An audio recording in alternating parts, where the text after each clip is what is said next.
This recipe today comes direct from the executive chef of the Maggiano's Little Italy in Milwaukee, Wisconsin. And we're even going to do it by using a shortcut so that you don't have to go through the tricky and time-consuming process of making your own fresh pasta sheets. We're going to begin this recipe by making the cream sauce. So in a heavy bottom pan, heat 1 tablespoon of olive oil over a medium heat. Once the olive oil begins to shimmer, add 1/8 of a cup of diced Spanish onion cut into about a 1/2 inch cube. Next, add 2 large garlic cloves that have been crushed, not minced. Add the fresh thyme from 1 large sprig and 1 bay leaf. Now cook the onions, the garlic, the bay leaf, and the thyme over a medium heat until the onions become translucent, but do not brown the onions or the garlic. Very slowly add in 1/4 of a cup of dry white cooking wine. I always like to use like a dry sherry for my cooking wine. Once the white wine has almost completely cooked out of the pan, add 2 cups of heavy whipping cream. Next, add 2 pinches of kosher salt and 2 to 3 cranks of cracked black pepper. On a low heat setting, allow this cream mixture to simmer and reduce for about 5 minutes, stirring frequently. Once the cream mixture has reduced, we need to strain it through a fine mesh sieve. And a fine mesh sieve is exactly what it sounds like. It's just a sieve with a very, very fine mesh. You can also use cheesecloth if you happen to have it. So just pour the entire mixture into the sieve. And of course, the reason that you're doing that is you want the cream to be flavored with the onion and the garlic and the thyme, but you don't want there to be any of those elements in the actual finished cream sauce. Set the cream sauce aside and keep it warm until you're ready to use it. Next, we're going to complete the ravioli mushroom stuffing. So start by chopping down 16 ounces of Bella mushroom caps. We'll be finishing these mushrooms in a food processor once they've been cooked, so there's no particular size that you need to chop these mushrooms down to. In a large saute pan on a medium-high heat, melt 3 tablespoons of butter. Once the butter melts, add 1 cup of diced Spanish onion. Once the onions become a nice golden brown color, add 3 large cloves of chopped garlic and 1 tablespoon of chopped fresh thyme. Continue to saute this mixture for 1 minute longer, stirring continuously.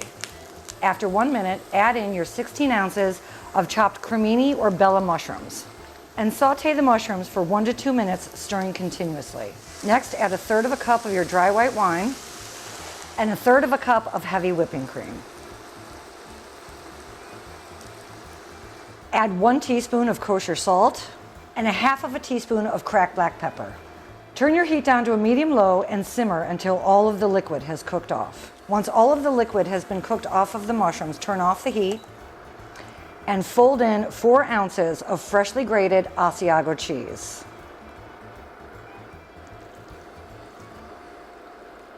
And now set this mixture aside to cool. Once the mushroom mixture cools, place it into your food processor and pulse it for 30 seconds.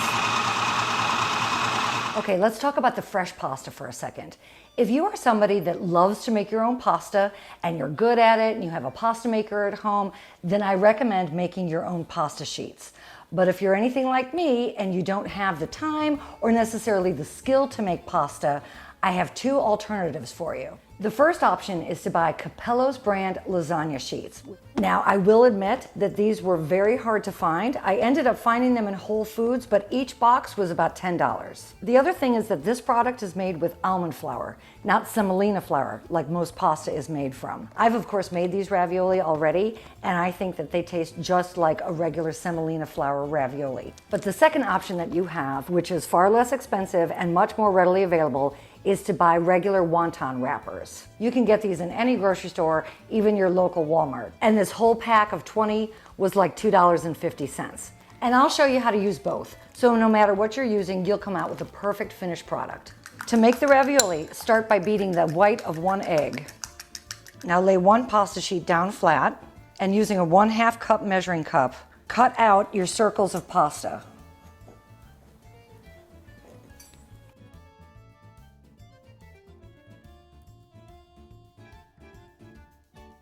So take 1 tablespoon of the filling and place it directly on top of the center of one of the circles. Now take your egg white and place it around the edge of the lasagna sheet. Now take your ravioli top and do the same thing with the egg white around the edge. Flip it over so that the egg sides meet one another. Gently push the ravioli down and squeeze the edges tightly to prevent the filling from coming out once they hit the boiling water. And then set it off onto parchment paper. Now, if you decide that you would rather use the wonton wrappers, the process is exactly the same.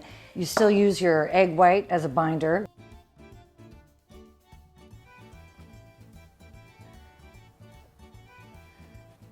And you'll have to be a little bit more careful when you're pinching the edges if you're using wonton wrappers, because they are much thinner than the lasagna sheets.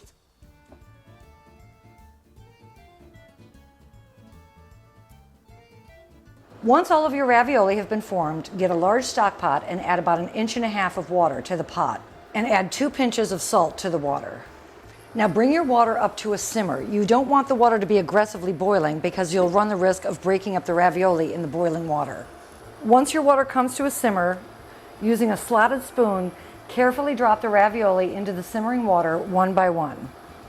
The ravioli that I'm cooking right now are the lasagna sheets, and those will take you about 2 to 2.5 minutes. Once the ravioli have been in the simmering water for about 2.5 minutes and they start to float to the very top, using the same slotted spoon, remove them from the simmering water and place them into an oven-safe casserole dish. And if you are using wonton wrappers, then leave them in the simmering water for about 1.5 minutes or until they begin to float to the top. And then repeat the process until all of your ravioli have been boiled. Now put your oven rack on the very top and set your oven to broil. Take the Alfredo cream sauce that we made earlier and pour it over the top of the ravioli and sprinkle the ravioli with freshly grated Parmesan cheese. Now place this under the broiler until the Parmesan cheese gets slightly brown and begins to bubble. Once the Parmesan cheese gets nice and brown, remove it from underneath the broiler, and then the only thing left to do is to sprinkle some fresh chopped Italian parsley on top, serve it up, and enjoy. All right, I'm going in for my moment of truth. I'm gonna try both. I'm gonna try the one made with the lasagna sheets, and I'm gonna try the one made with the wonton wrappers. This is the one made with the wonton wrappers.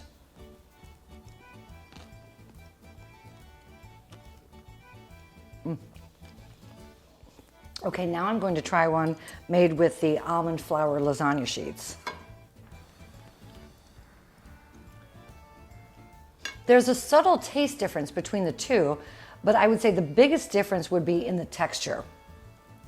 The ravioli made with the lasagna pasta sheets are a little bit thicker and denser, as you would expect. And then the ones made with the wonton wrappers have kind of a light texture to them, and it's actually quite nice.